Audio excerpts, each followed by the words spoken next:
Bismillahirrahmanirrahim. Assalamualaikum warahmatullahi wabarakatuh. Selamat pagi. Om Swastiastu, Nama Budaya, Salam Kebajikan.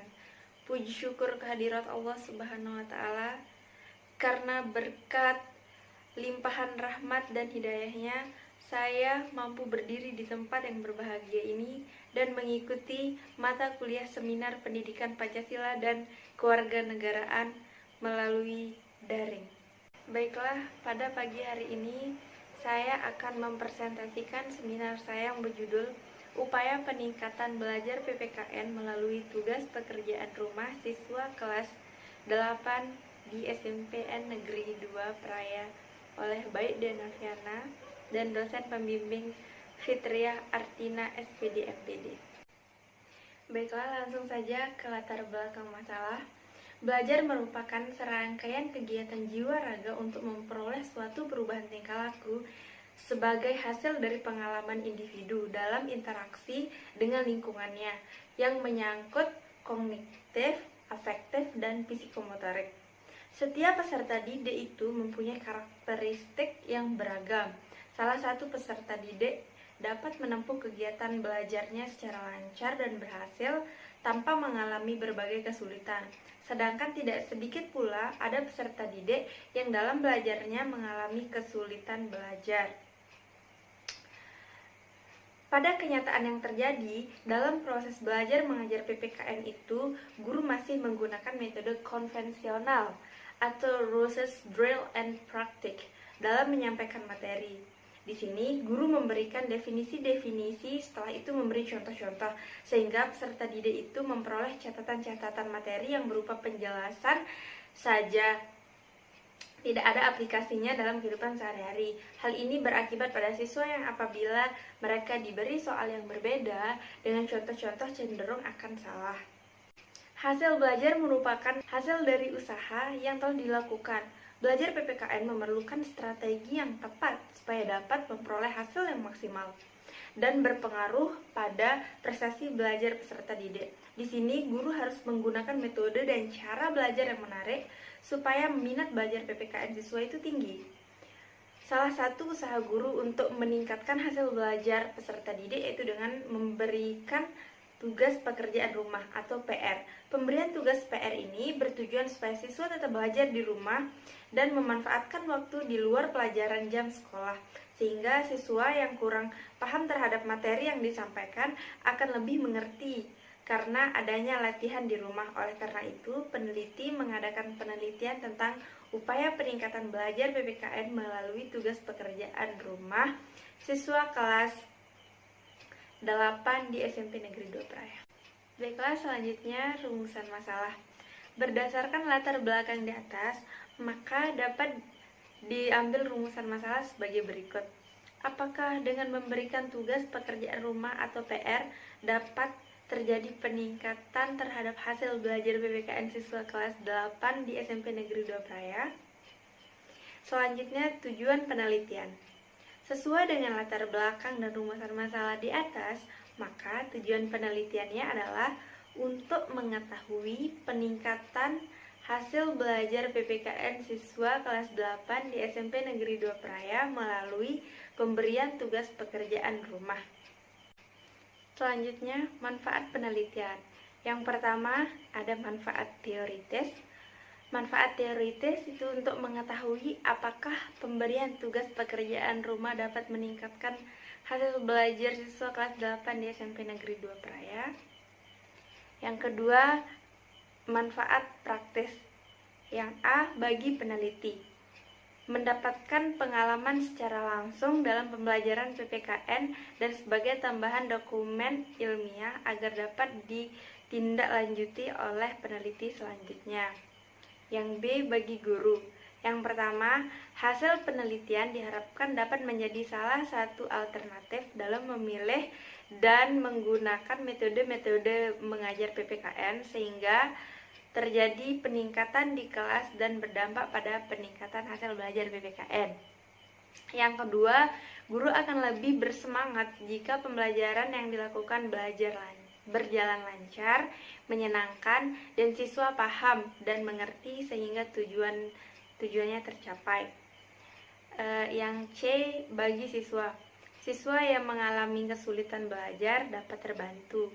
Yang D, bagi pembaca, dapat menambah wawasan untuk meningkatkan hasil pembelajaran PPKN di SMP. Selanjutnya ke bab 2, yaitu kajian pustaka.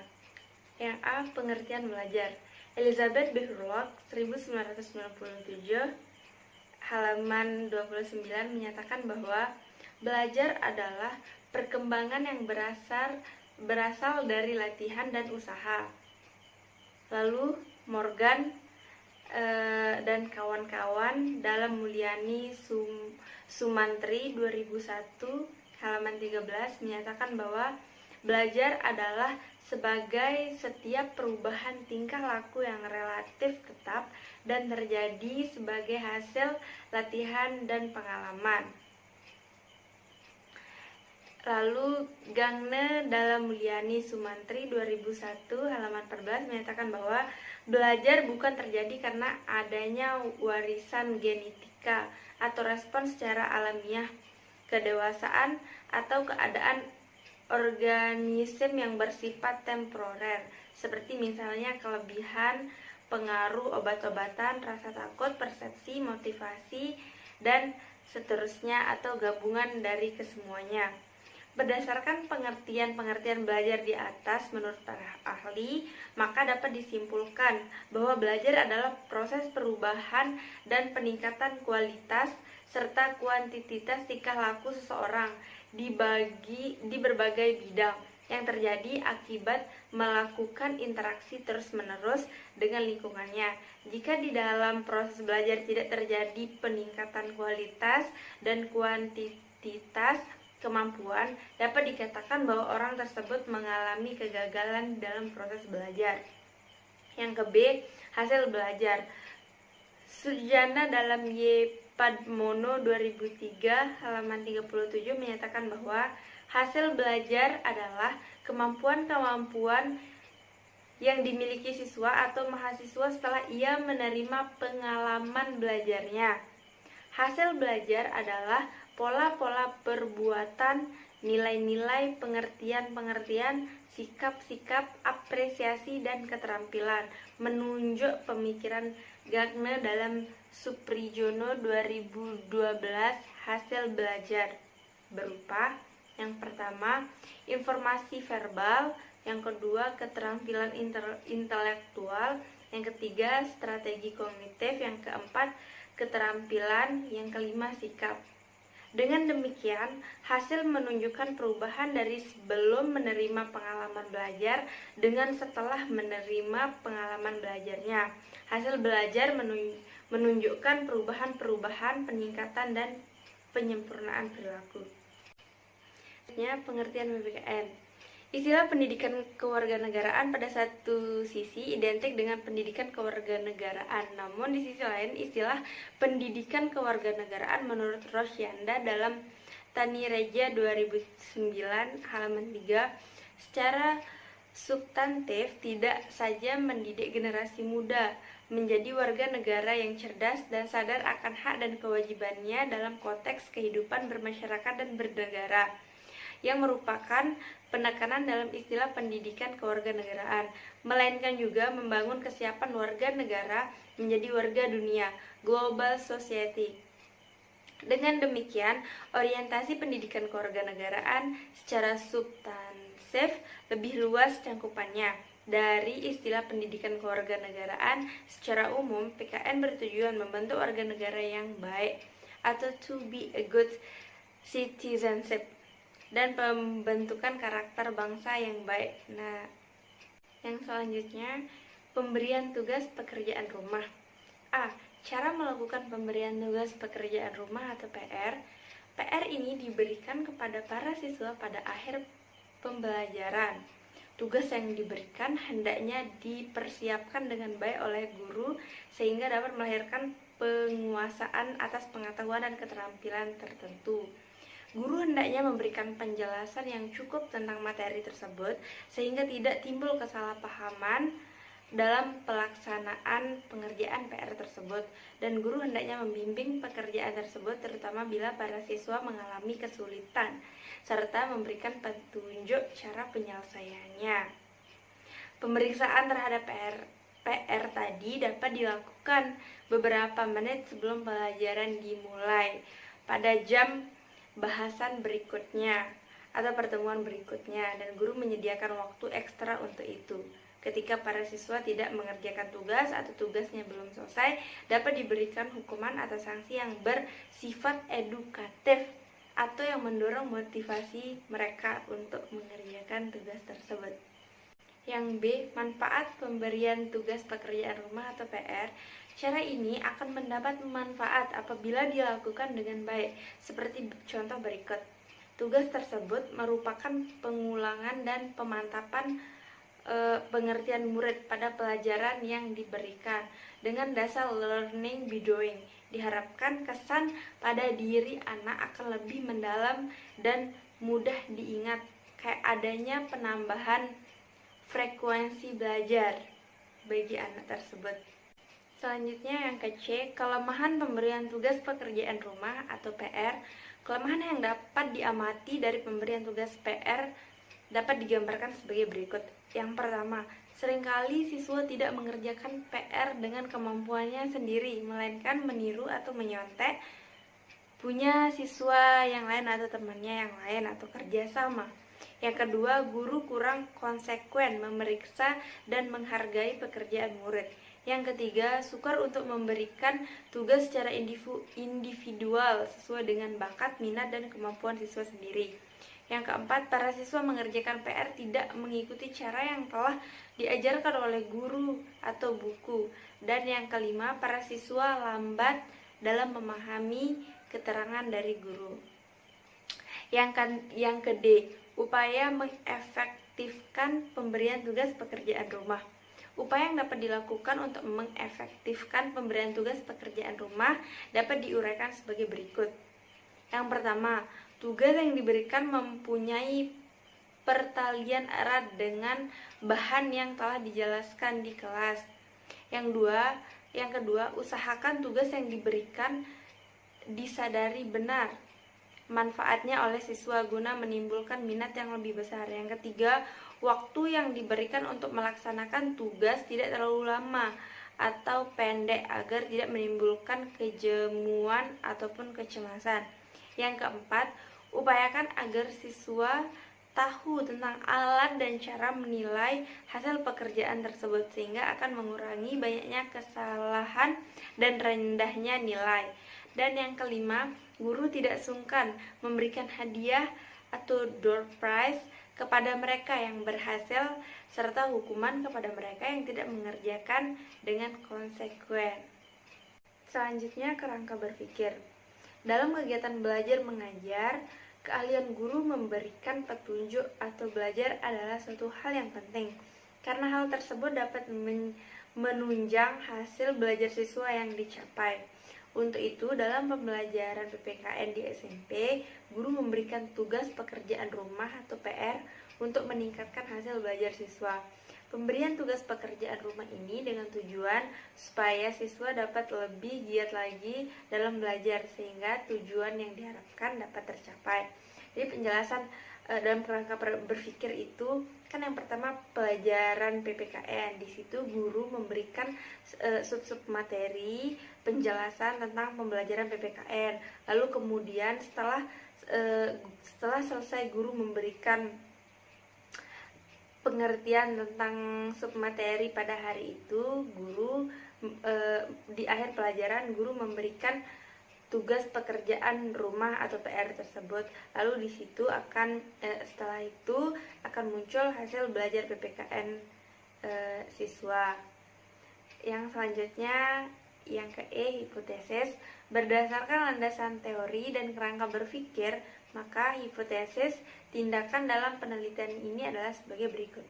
Pemberian tugas pekerjaan rumah atau PR dapat meningkatkan hasil belajar PPKN siswa kelas 8 SMP Negeri 2 Praia.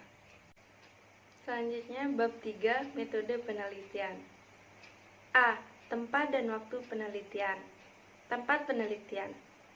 Penelitian yang berjudul Upaya Peningkatan Belajar PPKN melalui pemberian pekerjaan rumah atau PR siswa kelas 8 SMP Negeri 2 Praia, Kecamatan Lombok Tengah. Letak SMP 2 Praia ini sangat strategis karena berada di tengah-tengah kota dan di pinggir jalan raya juga. Waktu penelitian. Waktu penelitian dilakukan pada tahun 2020. Yang B, bentuk dan strategi penelitian. Dari penelitian yang akan dilakukan menggunakan penelitian populasi dengan objek yang diteliti semua siswa kelas 8 SMP Negeri 2 Praia yang berjumlah 30 siswa. Sumber data. Dalam mengumpulkan data, penelitian ini mengambil data dari beberapa sumber, antara lain 1. Siswa. Data tentang hasil belajar PPKN siswa kelas 8 SMP Negeri 2 Praia tahun pelajaran 2019-2020 yang mencakup nilai ulangan harian dan nilai ulangan akhir semester pada mata pelajaran PPKN. Yang kedua, teman sejawat. Data hasil pengamatan dari teman sejawat tentang proses pembelajaran yang dilaksanakan oleh peneliti saat melakukan penelitian dan selama penelitian dilaksanakan. Yang ketiga, kepala sekolah.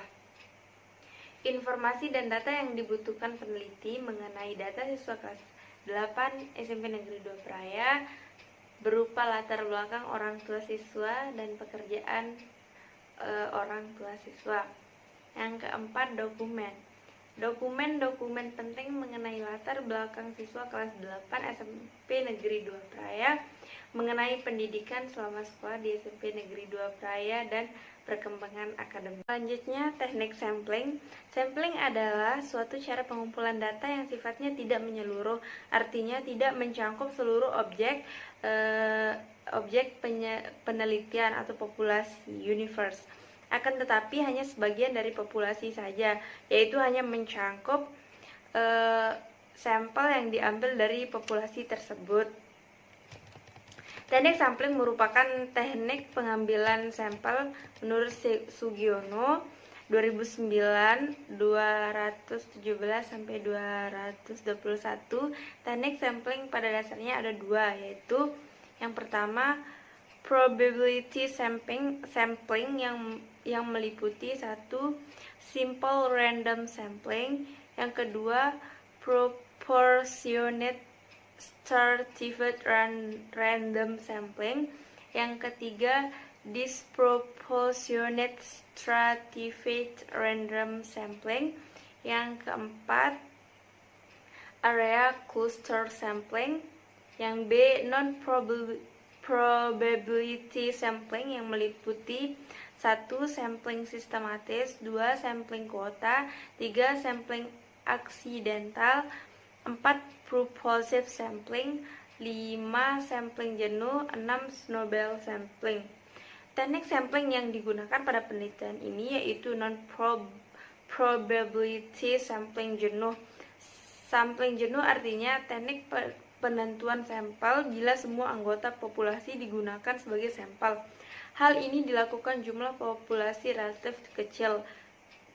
Dari pendapat-pendapat di atas dapat disimpulkan bahwa teknik pengambilan sampling dapat dilakukan dengan cara mengambil populasi. Selanjutnya yang ke E, teknik pengumpulan data. Pengumpulan data dilakukan dengan observasi, tes, dan dokumen. Yang pertama, observasi. Nasution dalam Sugiono 2009-22 menyatakan bahwa observasi adalah dasar semua ilmu pengetahuan. Sanfiah Faisal dalam Sugiono 2009-226 mengklasifikasikan observasi menjadi 3, yaitu 1. Observasi partisipasi, 2. Observasi yang secara terangan dan tersamar, 3. Observasi yang tak berstruktur. Dalam hal ini, observasi dilakukan untuk melihat seberapa jauh tindakan yang telah mencapai sasaran dan mengetahui keefektifannya. Yang kedua, tes Alat untuk mengumpulkan data dari teknik tes adalah instrumen tes. Tes ini dilaksanakan secara tertulis. Tes ini diberikan sesudah dilaksanakan tindakan dengan tujuan mengetahui tingkat kemajuan belajar sesudah dilaksanakan tindakan, yaitu berupa pemberian tugas pekerjaan rumah atau PR. Selanjutnya, yang ketiga, dokumen. Dokumen merupakan catatan peristiwa yang sudah berlalu. Dokumen dapat berbentuk tulisan, gambar, atau karya-karya monumental dari seseorang. Dokumen yang berbentuk tulisan misalnya catatan harian, sejarah kehidupan, biografi, peraturan, kebijakan. Dokumen yang berbentuk gambar misalnya foto, gambar hidup, sketsa, dan lain-lain. Serta dokumen yang berbentuk karya misalnya karya seni yang dapat berupa gambar, patung, film, dan lain-lain. Selanjutnya yang ke F, validitas data. Validitas merupakan derajat ketetapan antara data yang terjadi pada objek penelitian dengan data yang dilaporkan oleh peneliti. Dalam penelitian, data yang valid adalah data yang tidak berbeda antara data yang dilaporkan oleh peneliti dengan data yang sesungguhnya terjadi pada objek penelitian. Adapun validitas yang digunakan dalam penelitian ini adalah 1. Member check. Member check merupakan teknik validasi data yang dilakukan dengan cara memeriksa kembali semua informasi atau keterangan yang diperoleh melalui kegiatan observasi atau wawancara dari narasumber. Yang kedua, triangulasi. Triangulasi merupakan teknik validasi data yang dilakukan dengan cara memeriksa kebenaran hipotesis, konstruk, atau analisis yang peneliti timbulkan sendiri dengan cara membandingkannya dengan hasil orang lain. Misalnya, orang yang menjadi mitra dalam penelitian yang turut hadir pada saat penelitian berlangsung serta ikut menyaksikan situasi yang sama. Kegiatan triangulasi dalam penelitian dilakukan melalui reflektif kolaboratif antara guru, praktikan, peneliti, dan siswa. Selanjutnya yang G, analisis data. Analisis data yang digunakan adalah analisis deskriptif kualitatif, meliputi 3 alur kegiatan yang terjadi secara bersamaan dan terus-menerus selama dan setelah pengumpulan data, yaitu 1. Reduksi data. Reduksi data merupakan suatu bentuk analisis yang menajamkan, menggolongkan, mengerahkan, membuang yang tidak perlu, dan mengorganisasikan data dengan cara sedemikian rupa sehingga kesimpulan-kesimpulan finalnya dapat ditarik dan diverifikasikan.